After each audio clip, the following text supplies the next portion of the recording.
Σήμερα θα μιλήσουμε για πισίες διπλές. Είναι ένα παραδοσιακό γλυκό έδεσμα παραδοσιακών πολλόχρονο. Δεν ξέρω πότε χρονολογείται. Έμαθα το από τη μάμα μου που αν έζησε σήμερα θα ήταν 100 και χρονών, 110. Για να κάνουμε τις πισίες χρησιμοποιούμε αλεύρι χωριάτικο, μισό κιλό χωριάτικο, μισό κιλό φαρίνα, ένα φλιντζάνι sunflower ηλιανθέλαιο, ένα κουταλάκι αλάτι και 2 φλιντζάνια, τα ίδια φλιντζάνια που μετρούμε το χωριάτικο μας το αλεύρι, πρέπει να βάλουμε με την ίδια μεζούρα το ελαιόλαδο που να βάλουμε μέσα. Ένα φλιντζάνι ελαιόλαδο και 2 φλιντζάνια νερό. Τούτα τα υλικά όλα μαζί ριζιάζουμε στην αρχή. Αναγκαστικά έπρεπε να κάνουμε το ζυμάρι για να μπορέσουμε να προχωρήσουμε τη δουλειά μας. Και δεν το έφυγα να το ζυμώσω γιατί έπρεπε να ξεκουραστεί που λαλούμε. Κάνουμε μια ζύμη, ζυμώνουμε τη μέχρι να γυαλίσει, να γυαλιστώ. Και αφήνουμε το περίπου μισή ώρα ή σε ψυγείο ή σε ένα νάιλον ή ένα χώρο όπου θα αερίζεται για να μην κάνει κρούστα. Με τούτη τη ζύμη θα φτιάξουμε περίπου 50 πισίες. Τούτον το μέγεθος. Θέλετε να κάνετε περισσότερες, θα κάνετε μικρότερες. Τώρα να δείτε και με πώς τις υπολογίζω. Θα κόψω στην αρχή ένα μέρος που το ζυμάρι μου. Κάνω 2 τέτοια κάθε φορά που δουλεύω.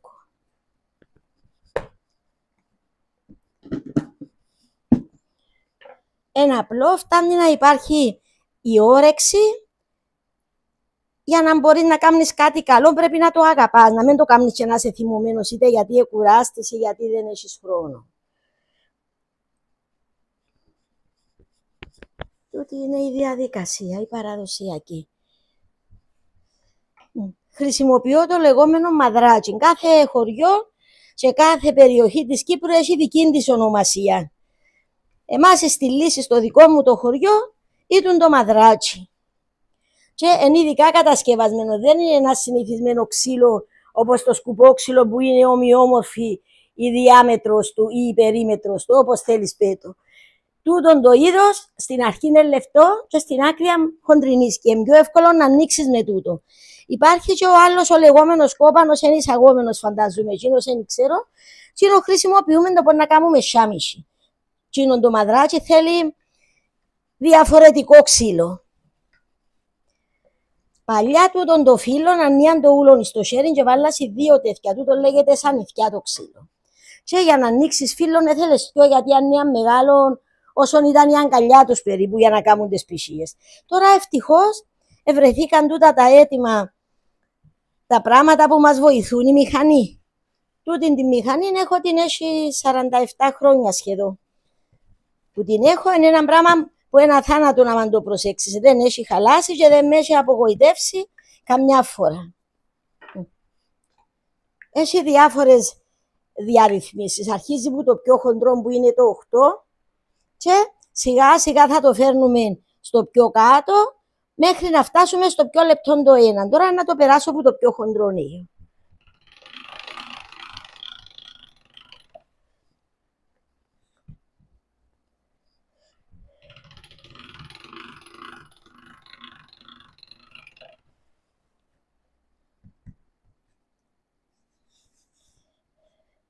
Τούτον το ζυμάρι είναι εγκολά επειδή έχει λάδι μέσα.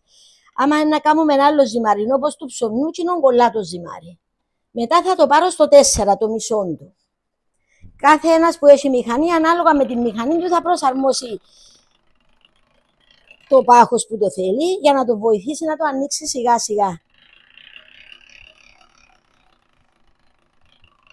Πρέπει να προσέξουμε να μην μας μείνουν που βάλουμε γκούνες αμυγδάλου μέσα, να μην μείνουν στο τούτο γιατί να μου τρυπήσουν το φύλλο. Να μην έχει σκληρά τίποτε. Τώρα θα πάμε στο 2, που είναι το πρώτο τελευταίο στάδιο.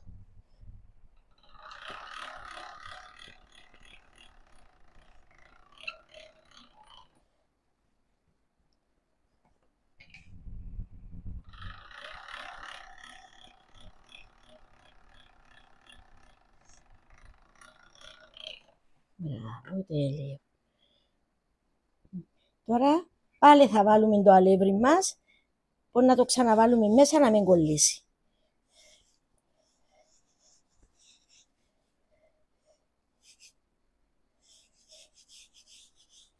Εντάξει. Τώρα είναι το τελευταίο, το πιο λεπτό τούτο. Αν δυσκολεύεται νοικοκυρά, γιατί είναι να βγει πολλά μεγάλο να το περάσει, μοιράζει το.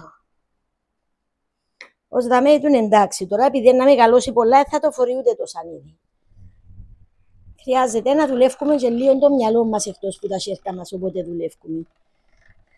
Εντάξει.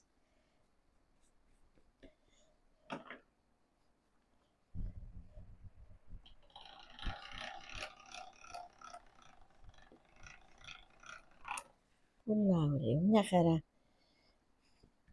Τώρα θα βάλουμε λάδι. Για να κάνουμε τις διπλές πισίες δεν μπορούμε να απλά τις τυλίξουμε έτσι. Πρέπει να βάλουμε, είναι όπως βάλουν το βούτυρο να κάνουν τη σφολιάτα.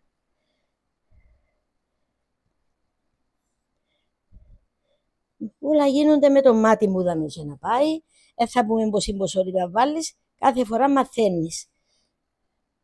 Αν βάλεις λίγο παραπάνω δεν θα πάθει τίποτε, απλά είναι να βγει πόξο να σου λερώσει την ώρα μπορεί να την κάνεις που πάνω με το μαδράτσι για να την κάνει για λύσεις. Εντάξει, μια χαρά και το λάδι μας. Τώρα θα βάλουμε τη γέμιση μας. Είναι αμύγδαλα, ζάχαρη και κανέλα. Σε τούτον τον πόλητα γεμάτον και κατανάλωσα το και κάμα άλλες πισίες. Έχω τις ήδη φυλάξει να τις δεις Αντώνη μου σε λίγο. Βάλω περίπου για μισό κιλό, θα βάλεις 2 κουταλιές ζάχαρη καλά γεμάτες και μια κουταλιά κανέλα και λίγα γαρίφαλα. Τα γαρίφαλα πολλά πιο λίγα γιατί μπορεί να αλλοιώσουν τη γεύση. Εντάξει. Τώρα να τα διπλώσουμε. Γίνεται 4, σε 4 πρέπει να διπλώθει.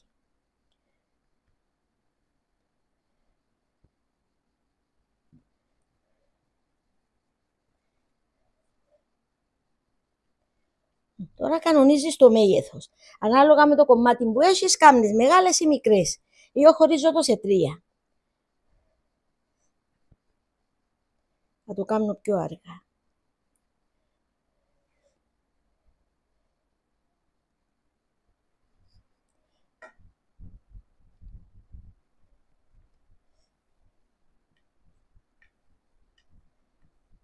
Έτσι. Περίπου η διάμετρος τους να είναι 6-7 εκατοστά. Παλιά έκανα τις πιο μεγάλες και κάμα μου παρατήρηση είναι ότι κάποιος που έμπρεπε να τρώει, που είναι διαβητικός, είναι καλά να έχει και μικρές. Και έτσι προσάρμοσα το μέγεθος αναλόγως. Τούτον δεν έχει σημασία μπορεί να τιάνεις τι αν είναι μια άλλη μικρή θα έχει πρόβλημα. Λοιπόν, τώρα να τυλίξουμε το άλλο μας μισό.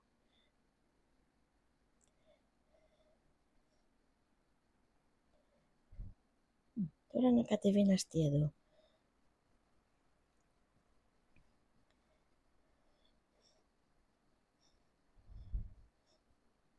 Εντάξει. Με το μάτι πάλι μοιράζω. Ποδά έφυγα πιο πολύ γιατί είναι λεπτό δαμέ. Γι' αυτό λοιπόν πρέπει να δουλεύουν όλα την ώρα που δουλεύουν. Και τα χέρια και το μυαλό να τα βγάλει ένα size περίπου αν είναι δυνατό.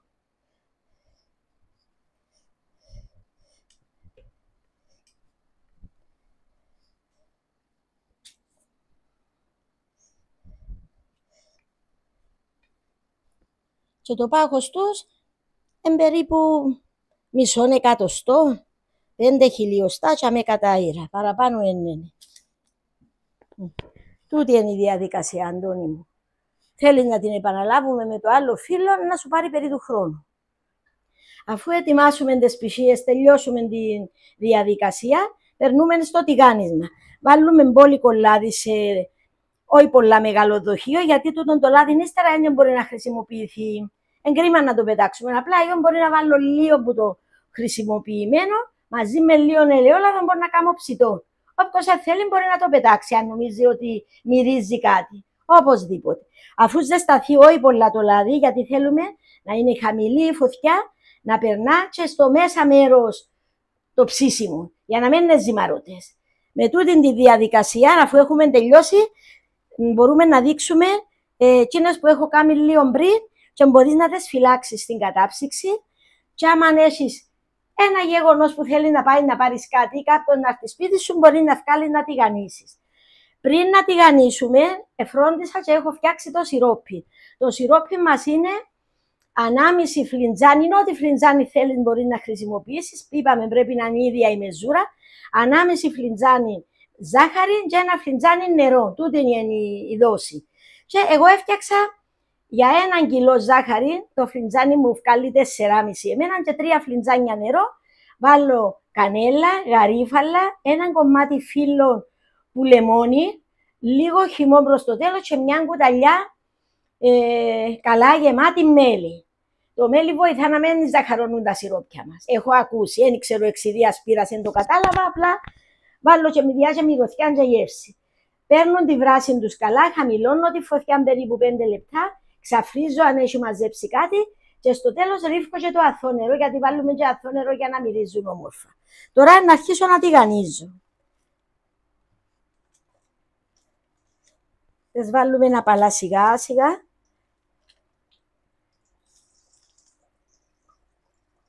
Φορεί 7 με 8, έχω το δοκιμασμένο τούτο το δοχείο μου. Άμα βιάζομαι βάλω πιο μεγάλο και λίγο πιο μεγάλο μάτι. Άμα έχω να τηγανίσω πολλές, έχω πιο μεγάλη κατσαρόλα και χρειάζομαι όλα τα υλικά λίγο παραπάνω. Αλλά κερδίζω χρόνο. Τούτον είναι. Έχει λίγη ώρα που αρχίσαμε να τηγανίζουμε, τώρα είμαστε προς το τέλος. Παίρνει τους 5-6 λεπτά περίπου για να ροδίσουν. Και σε χαμηλή ή πολλά ψηλή μέτρια μάλλον θερμοκρασία, γιατί πρέπει να ψηθούν και από μέσα. Για να τις ρίξουμε σε πολλά δυνατό λάδι, ύστερα από να τις τρώμε να βρούμε έτσι λίγο ζυμαράκι στο κέντρο. Θα τις ρίξουμε τώρα στο σορόπιν τους. Το σορόπιν πρέπει να είναι κρύο, να είναι δυνατόν και μέσα στο ψυγείο να το έχετε κατασκευάσει που την προηγούμενη όπως εγώ. Θα το έβρετε την επομένη κρύο, πολλά πιο ωραίο, γιατί σε λίγο μπορεί να πέφτουν οι πισίες μέσα. Άμα να τηγανίσεις πολλές, στο τέλος γίνεται χλιαρό προς το ζεστό. Τελειώσαμε. Τώρα θα βάλουμε ακόμα μια σειρά, έτσι για να εμπεδώσουμε το τηγάνισμα.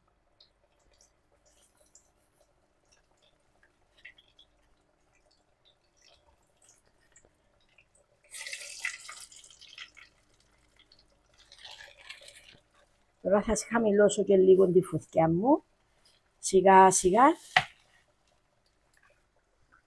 Και μόλις τις ρίξω σε λίγο γυρίζω τες, γιατί η κάτω θερμοκρασία είναι παραπάνω που την πάνω και δεν θέλω να καούν.